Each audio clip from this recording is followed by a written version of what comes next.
పెద్ద బడ్జెట్ సినిమాలంటే ప్రతి ఒక్కడి ఎక్స్పెక్టేషన్స్ స్కై హై ఉంటాయి. అదే ఒక యూనిక్ కాన్సెప్ట్తో వస్తే ఎక్స్పెక్టేషన్స్ ఇంకా పెరిగిపోతాయి. ఆడియన్స్లో కొన్ని హోప్స్ ఉన్నప్పుడు సినిమా రీచ్ చేయకపోతే డిసప్పాయింట్మెంట్స్ ఇన్ఎవిటబుల్. కంగువా ఒక చిన్న మ్యాజిక్ క్రియేట్ చేస్తుందని అందరూ అనుకున్నారు. కానీ అదే మూవీ రిలీజ్ అయిన తర్వాత ఆడియన్స్ ఒపీనియన్స్ మాత్రం చాలా మిక్స్డ్ అయిపోయాయి. హైప్ ఎక్కువైందా లేదా సినిమా క్రూషియల్ పాయింట్స్ మిస్ చేసిందా?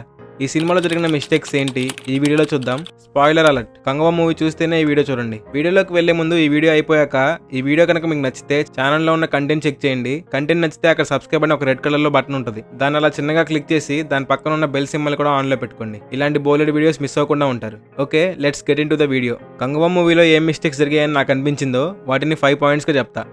నెంబర్ 5,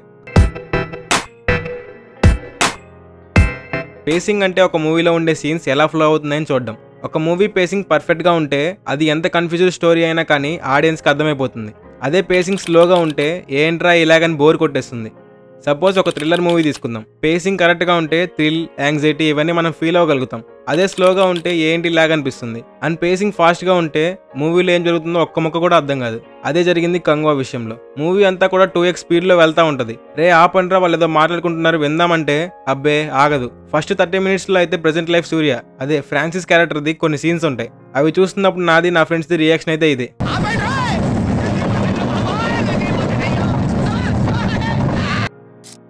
దిశా పటాని మూవీలో ఎందుకుందో ఆమెకే తెలియాలి. నెంబర్ 4,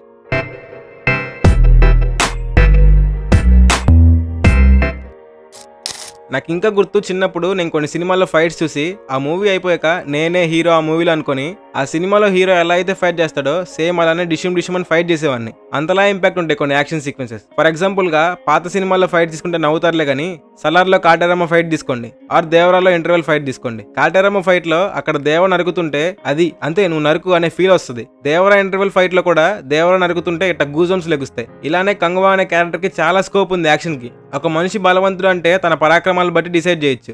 బట్ కంగువా చేసిన ఒక్క ఫైట్ కూడా అంత ఇంప్రెసివ్ గా ఉండదు. క్లైమాక్స్ లో ఆ పిల్లోడి పేరు నాకు గుర్తులేదు కానీ యెహోమా సంథింగ్ ఉంటది. వాడిని అలా షిప్ కట్టేసి కింద వేలాడదీస్తాడు బాబిడియల్. ఆ తాన్ని కంగువా అలానే పట్టుకొని ఉంటాడు. 6 packs చూపిస్తాడు, అదంతా ఓకే. అక్కడ మన బాబిడియల్ మామ కూడా కొంచెం టైం ఇస్తాడు నువ్వు లాగే అన్నట్టు. కానీ కంగువా లాగుతాడా? లేదు. అలానే పట్టుకొని యెహోమా యెహోమా అని అరుస్తూ ఉంటాడు. వాడేమో కొంచెం సేపు అమ్మ అంటాడు, ఇంకొంచెం సేపు కంగా అని అరుస్తూ ఉంటాడు. ఇదే సీన్ ఇంకొంచెం సేపు ఉండుంటే మా చెవుల్లో నుంచి బ్లడ్ వచ్చేదేమో.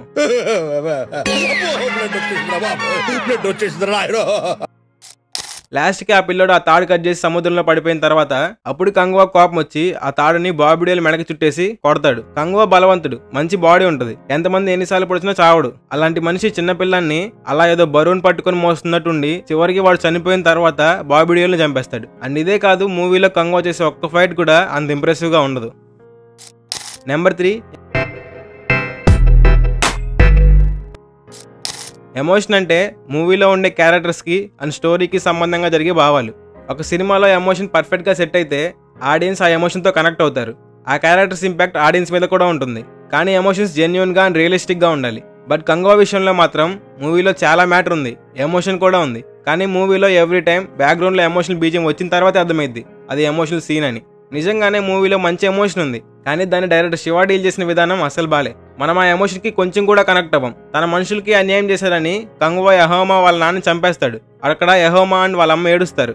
అప్పుడు ఊర్లో వాళ్ళంతా ఆ ఫ్యామిలీ మొత్తాన్ని చంపేయాలని అంటారు. కానీ యెహోమా అమ్మ యెహోమాని కాపాడమని కంగువా దగ్గర మాట తీసుకుంటుంది. తను చనిపోతుంది. ఈ సీన్ ని, ఆ మాటిచ్చే సీన్ ని ఆడియన్స్ కి ఎలా కావాలంటే అలా కనెక్ట్ చేయొచ్చు. కానీ డైరెక్టర్ శివ్ గారు ఇక్కడ ఫెయిల్ అయ్యారు. అసలు ఎక్కదు ఆ సీన్. మూవీలో కోర్ పాయింట్ ఆ సీనే, తన ప్రామిస్ గురించి. ఆ ఎమోషనే పండకపోతే ఇంకా తర్వాత నువ్వు ఎన్ని వేసినా అంతే. ఇంకా నెక్స్ట్ మూవీ అంతా ఇదే ప్రామిస్ మీద రన్ అవుతుంది. అక్కడే నీకు కనెక్ట్ అవ్వలేదంటే తర్వాత ఎలా కనెక్ట్ అవుతుంది ఎమోషన్? ఇంకా ఆ సీన్ ఎప్పుడు వచ్చినా కానీ ఏంట్రా ఇది అనిపిస్తుంది. ఇంకోటి ఏంటంటే సేమ్ బాహుబలిలోనే ఒక సీన్ ఉంటుంది. అమరేంద్ర బాహుబలి మహేష్ మదిలి వదిలి వెళ్తారు కదా, అలాగే కంగువా కూడా ప్రాణవతి దేవి వదిలేసి ఆ పిల్లాడి కోసం చీకటి కొనకు వెళ్తాడు. అక్కడ కూడా ఎమోషన్ అసలు కనెక్ట్ అవ్వదు. నెంబర్ 2, మనం ఒక క్యారెక్టర్కి కనెక్ట్ అవ్వాలంటే ఆ క్యారెక్టర్ మాట్లాడే మాటలు, నడుచుకునే నడవడిక ఇవన్నీ బాగుంటే వెంటనే అరే ఎంత మంచోడని ఒక ఫీల్ వస్తుంది. బట్ కంగువాలో కంగువా క్యారెక్టర్కి కనెక్ట్ అవ్వడానికి ఒక్క స్కోప్ కూడా ఇవ్వలేదు డైరెక్టర్ గారు. తను మాట్లాడే ఒక్క మాట కూడా అర్థం కాదు. ఏం చెప్తారో ఏమో డైలాగ్స్. నీ రక్తము నా రక్తము వేరు వేరా, ఈ డైలాగ్ తప్ప ఇంక ఏ డైలాగ్ అర్థం కాలేదు. వా అంటాడు. ఏంటి సార్ ఇది? కంగువానే కాదు, మూవీలో ఉండే ఏ క్యారెక్టర్ డైలాగ్స్ కూడా అంతగా అర్థం కావు. బాబీ డిఎల్ అయితే అసలు అర్థం కావు. ఒక మనిషి చెప్పే మాటలు వినకుండా తన ఎమోషన్కి కనెక్ట్ అవ్వకుండా ఒక క్యారెక్టర్ని ఇంకెలా సార్ మనం ఓన్ చేసుకోగలం? నెంబర్ 1, మూవీలో కుప్పలు ఉంది డ్రామా.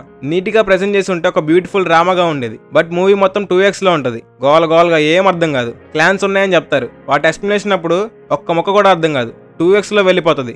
నెక్స్ట్ క్లైమాక్స్ లో కార్తీ రివీల్ అప్పుడు బాబీ డియోల్ కొడుకు కార్తీ అయితే తను రాకూడదు, తలకొరివి పెట్టడానికని ఒక సీన్ ఉంటుంది. వాళ్ళు ఏం మాట్లాడతారో ఏంటో ఫాస్ట్ గా ఇతను ఒక డైలాగ్ చెప్పడం, దానికి అతను ఫాస్ట్ గా రిప్లై ఇవ్వడం, అసలు ఏం అర్థం కాదు. ఎగ్జాంపుల్, బాబీ డియోల్ చనిపోతాడు, తన బాడీ కాల్చడానికి జరిగే ఇష్యూ ఇది. ఇప్పుడు ఎవరు తనకు తలకొరి పెడతారు? ఇంకెవరు బాబీ డియోల్ కొడుకు తాదియే, తన తలకొరి పెట్టేది పడకూడదు, తన అక్రమ పడకూడదు. అర్థమైందా? అవ్వని అవ్వపోని కార్తీ వస్తాడు, అరిచాం, సినిమా అయిపోయింది, అంతే. ఫ్రమ్ స్టార్టింగ్ టు ఎండింగ్ ఒక్క డ్రామా సీన్ కూడా సరిగ్గా ఉండదు. అది పరిస్థితి. నిన్న మూవీ చూసి ఎంతో బాధతో చేస్తున్న వీడియో ఇది. ట్రైలర్ అండ్ గ్లిమ్స్ చూసి ఎంతో ఎక్స్పెక్ట్ చేశాను నేనైతే. సరే, ఎక్స్పెక్టేషన్స్ రీచ్ అవ్వడం కష్టం. పోనీ నార్మల్గా మనం అనుకున్నట్టు కాకుండా బాగుందా అంటే చాలా బాధేసింది. ఒక మంచి స్టోరీని ఎన్ని విధాలుగా చెరగొట్టొచ్చో దానికి 2x టైమ్స్ వేసి చెరగొట్టారు. ఇవన్నీ నాకు అనిపించినవి మాత్రమే. ఇక్కడ మీ ఎవరి ఒపీనియన్ కైనా బాధ కలిగించుంటే ఐఎమ్ రియల్లీ సారీ. జ్ఞానవేల్ రాజా గారు ఎలా అన్నారో ఇలాంటి రాడ్ అవుట్పుట్ ని దగ్గర పెట్టుకుని 2000 కోట్లు కొడతామని. ఏమోలే, ఒకసారి చూసుకోండి సార్. నాకు అర్థం కాదు, సెట్ లో ఉన్న ఒక్కరికి కూడా డౌట్ రాదా ఇది వర్క్ అవుదేమో అని? ఏమో, అవన్నీ దేవుడికే అరక. సో ఇది గైస్ వీడియో. నాకు కంగువా మూవీ చూశాక దీన్ని ఇంకా బాగా తీయొచ్చు అని అనిపించి చెప్తున్న పాయింట్స్ ఇవి. సరే, ఆ డైరెక్ట్ కి తీయడం రాదు, నువ్వు తీయరాని కొంతమంది కామెంట్స్ లో వేసుకుంటారేమో, ఏం పర్లేదు. వీడియో నచ్చితే లైక్ కొట్టండి. Thank you for watching this video. Next వీడియోలో మళ్ళీ కలుద్దాం. అంతవరకు టేక్ కేర్, బాయ్.